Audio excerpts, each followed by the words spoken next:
What else? Craig Coombs. Craig, hello, Craig. Thanks for joining. You were amazing in Evita. Would you like to do more theatre, and what role would be on your bucket list? Love theatre. Loved doing Evita. It changed my life. It made me realise that I was actually good at what I did. Took me an awful long time to realise that. But that show was life-changing on a number of different levels. I loved it. Could I do it again? No, I'm too old. It's too hard. It's too emotionally and physically taxing. Are there any other roles? Yeah, there probably is. I mean, I really love Sunset Boulevard. I've always thought that that was a great show. Other shows, I don't know. I mean, I will most certainly do theatre again because I love being in one place. I love having a routine, going to the theatre every night like a job. I really love it, and I love working with people. So that's fun. So just for that experience alone with the collective of a group of really amazing individuals, I will most certainly get up on stage again and do that. I've had the pleasure of watching a bit of theatre of late. Last night, my fiancé and I went to see the Rocky Horror Show with Jason Donovan and Miff Warhurst. Guys, Rocky is on till the end of July. And in all honesty, I've never been a fan of the show. I saw it about 20 odd years ago and I didn't really like it. Maybe I was in wrong frame of mind. Get your tickets to go and see Jason Donovan. He was absolutely astounding. I knew he would be, but to see him was another thing. We were lucky to catch up afterwards and have a bit of a cuddle and say hi, and you must see him in it. The show is wonderful. The cast is extraordinary. The music, the band, headed up by Jack Earl, who plays piano for me, is just, it's world class. And I have to say, in all honesty, we also saw Anne Juliet a few weeks ago. Wonderful cast. The show is sort of not my cup of tea, but I'm, I get why Michael Castle is doing it. I get all of that. And the music is great. And the talent, the voices, wow. Casey Donovan, the lead lady, I've forgotten her name. She's a young Indigenous. Lorinda May. Oh, my Lord. Oh, my Lord. I just sat there with a smile from ear to ear. I can't tell you the joy that I have watching those kids on stage and hearing them sing. It just makes my heart just stunning. Go and see it. Australians on stage and theatre. I know everybody talks about London. I know everybody talks about New York. Yeah, whatever. Come to Australia if you want to see a great musical, kids. That's all I'm going to say. The talent is extraordinary, and the level, the quality of everything is just, it's a freight train. It's consistent, stunning. So all of you, go to the theatre. The best thing you can do. Okay, who's next? Any new? Mark Dare. Hello, Mark. I don't know where you're tuned in from, but you have written Notre Dame de Paris was sensational. Love. A revival. Did you like the role? I had a great experience in Notre Dame. I really loved playing Esmeralda on the West End. It was a beautiful show.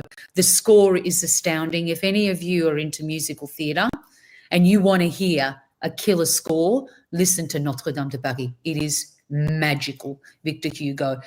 I loved the role. I really, really loved the role, and I particularly loved the score of it. Will it ever come to Australia? Probably not.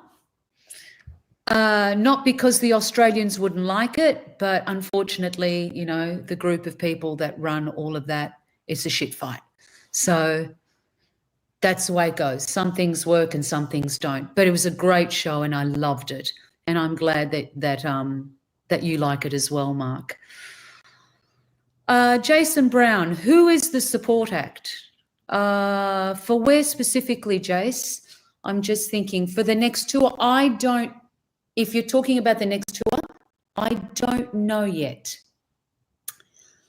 I'll see. I'll start thinking about that a little closer to the time. I have some ideas, but I also like the opportunity of having fresh talent have the opportunity also to come up on stage and to show what it is that they do. I love and feel very humbled to be able to provide new talent a platform for them to showcase what it is that they do.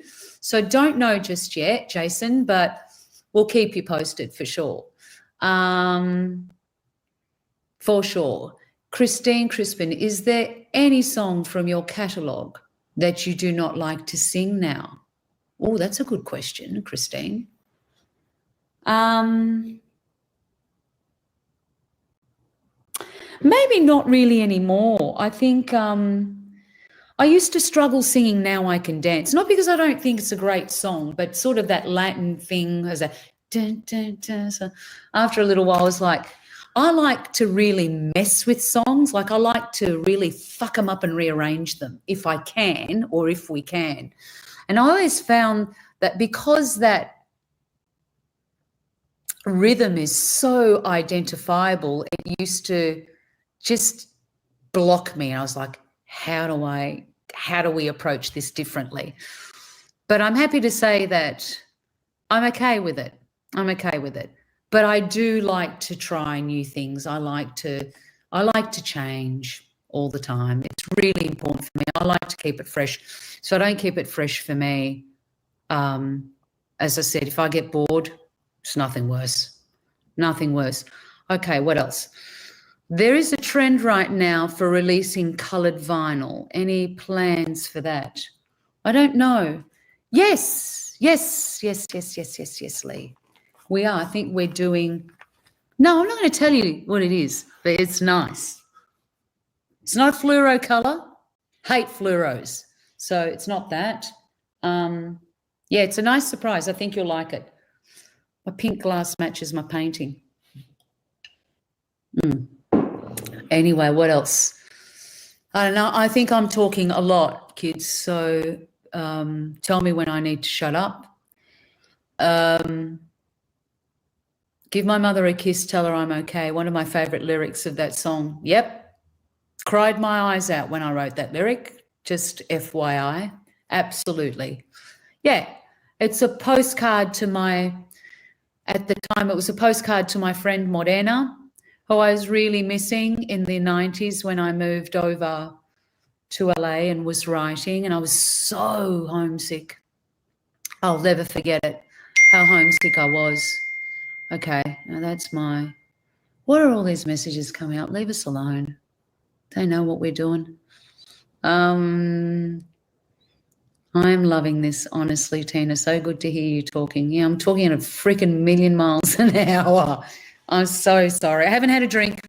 I'm not a big drinker. Haven't had a drink. Not at all. What's your most requested song in every tour? Chains, of course. Everybody, that goes without say. Everybody wants to hear it. Everybody loves to hear Burn. Yeah. And I guess I'm lucky that people want to hear it. It means that those songs mean something to them. So that's always really lovely. That's my fridge, Nigel, that's making that noise. No, it's a bit old. I've got to get rid of it. It's like someone tapping. It's like, is there ghosts in the house? There's no ghosts in this house. It's a happy house. Home Again. Oh, no. Is it Burn? No, Homer, Burn. I would say that the most requested song is Chains, without a doubt. What else? Seems to be the same. All you kids, you're asking the questions. That's all right. Ricky Fimoniari, our 6-year-old loves to belt out Chains. How good is that? Well, the 6-year-old's got good taste. What can I say, Ricky? God love you. I hope the 6-year-old's doing well. So sweet. I remember 6 when Gab was 6. He was gorgeous. Wait till he gets to 16 or 18, Ricky. Then we'll swap notes then. Good luck. Enjoy every minute of it. I hope he keeps belting chains out or whatever else he might hopefully enjoy. He can't wait to meet you in Perth. Are you bringing him along? What is his name? Love to know. You'll let me know in a second. Oh, this is an interesting question. This is from Con, one of my favourite unreleased tracks you recorded was Talk to Me, written by Katie Tunstall. Would you consider releasing your unreleased material? Are there many outtakes? Yes, I would absolutely consider releasing unreleased material. I was talking about that sort of 3 or 4 years ago. Because there is a lot of material. And I remember, I don't know if you guys remember a record called the Peel Me Sessions that I did in Italy for years ago. That was a really interesting record, and Talk to Me I really loved. I was a big fan of Katie Tunstall. I think she's great talent, great writer. And that song is really cuts the mustard. I do like that song. I think I did it live once years ago. Haven't done it again, but yeah, I'll release it. It'll be available at some point. So Ricky, your little boy's called Jaden. Well, I look forward to meeting Jaden, the little muffin. He sounds like a sweetheart. Another dumb question. Did you paint those fish behind you? If not, can you paint? No, I didn't. That's one of my best mates in Perth. Her name is Joss Myers. Joss Meyer. And that's, what are they called, those fish, Nigel? Koi. They're koi fish. It's koi fish, that's right. It's koi fish. She did the pink one there that I got. She also did a series in blue, which ended up, I think, in a hotel somewhere. And they're really beautiful. Her work is stunning. She's a really close girlfriend. You can check her out on Instagram, Joss Meyer, Jos Meyer, like the department store, Myer. Her work is absolutely stupendous. Another one whose work you should check out is Troy Argyros. Troy, as in Troy, Argyros is Argyros. Stunning painter. He did a portrait of me recently for the Archibald, and it's spectacular. He's a real life painter. He's a graduate of the Academy in Firenze in Florence, and he's probably one of my favourite painters in the world. So check him out as well. He's on Instagram. His work is just spectacular. What else?